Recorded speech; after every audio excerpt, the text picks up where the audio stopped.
And yesterday, we watched this unfold together. Mangione handed 4 additional federal charges, including 2 counts of stalking, murder through use of a firearm, and using a weapon equipped with a silencer.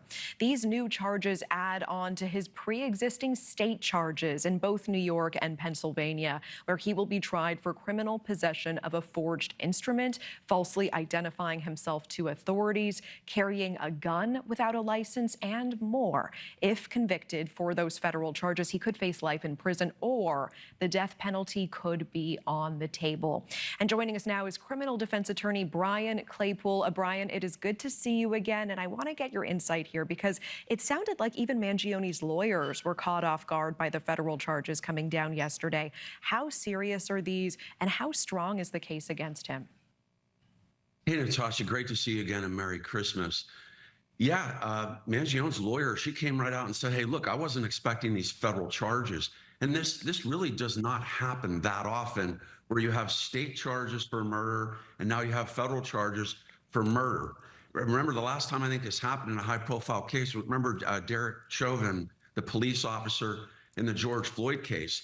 But the difference there was, Natasha, you had state court charges there for murder and then federal civil rights violations. So arguably, there were 2 different sets of legal theories. Here, what is interesting, and I'm sure Mangione's lawyers are going to do, is try to challenge the federal charges based on double jeopardy. What does that mean? You can't be, the Fifth Amendment says you cannot be prosecuted for the same crime twice. But the prosecutors are going to argue and counter that with a U.S. Supreme Court case in 2019 entitled Gamble versus the United States, where the Supreme Court said that there is what's called dual sovereignty. What does that mean? That means that both a state prosecutor and a federal prosecutor can prosecute a defendant for the same crime. So it'll be interesting how that parses out as the case progresses. Yeah, and I'm so glad you bring up this issue of sovereignty here.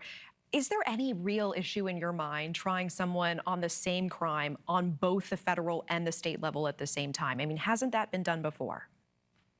Yeah, Natasha, as a criminal defense lawyer, it does trouble me. And it did happen in the Derek Chauvin case. But again, different theories, right? A federal civil rights claim is not something that's covered under a state murder claim. Here, you really have 2 similar murder charges, right?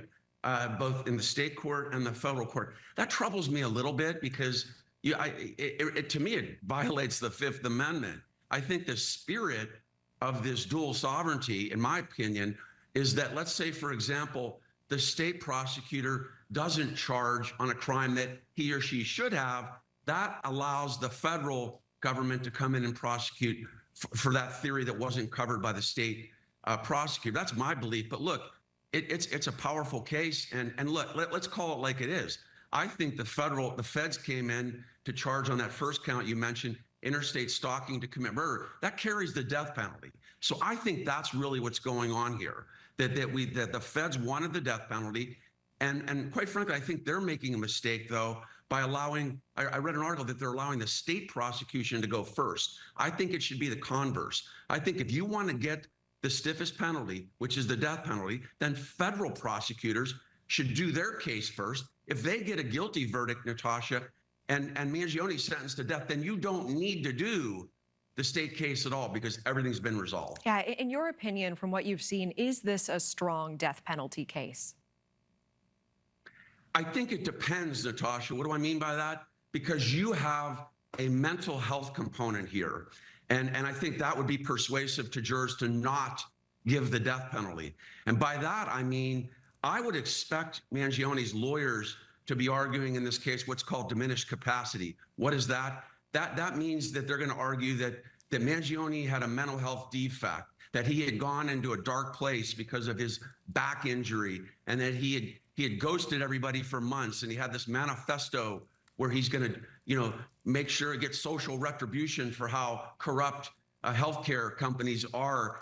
And I expect his lawyers to have Mangione undergo what's called forensic psychological testing, and for them to raise this argument of diminished capacity. And Natasha, if they're able to do that and it's persuasive to a jury, that takes this down from first-degree murder to second-degree murder. It's not an excuse for the crime, but it lowers it. And then you're not even seeking, then you're not even looking at a death penalty.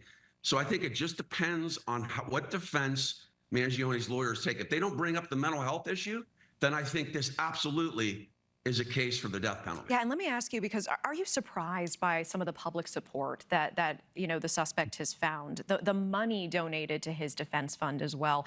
Do you think it will be challenging to put a jury together who would hand him the death penalty? Yeah, Natasha, great question, because I was thinking about that last night. I was watching your show, the News Nation, reading articles, and it was staggering to see the support, money donated to Mangione's defense. He's gotten already 50 letters in the jail cell from people supporting him. You've got this powerful support. It's almost like a parade in support of Mangione. And obviously, that's not something we condone. This is a cold-blooded murder. But I got to tell you, if you get one juror on this jury, Natasha, that, for example, has undergone a health issue, maybe they have an issue with, our healthcare system, they might feel sympathy. Yeah, and Brian, who among us has not had an inconvenient, if not really terrible experience with healthcare in this country, right? You bet, Natasha. That's why I think it makes it a really hard case for prosecutors. If you just looked at the evidence, hey, this looks like a slam dunk, right? You got the bullet casings, him on video, you found the gun that matches the ballistics. This should be a slam dunk, right? Well, not so fast, because of what we just talked about. You cannot expect jurors to be seated and not bring their personal lives into being a juror and how they vote. That's not fair to the jurors. So this is a risky case for prosecutors. All right, criminal defense attorney Brian Claypool, appreciate it as always. Thank you. You bet. Thanks, Natasha.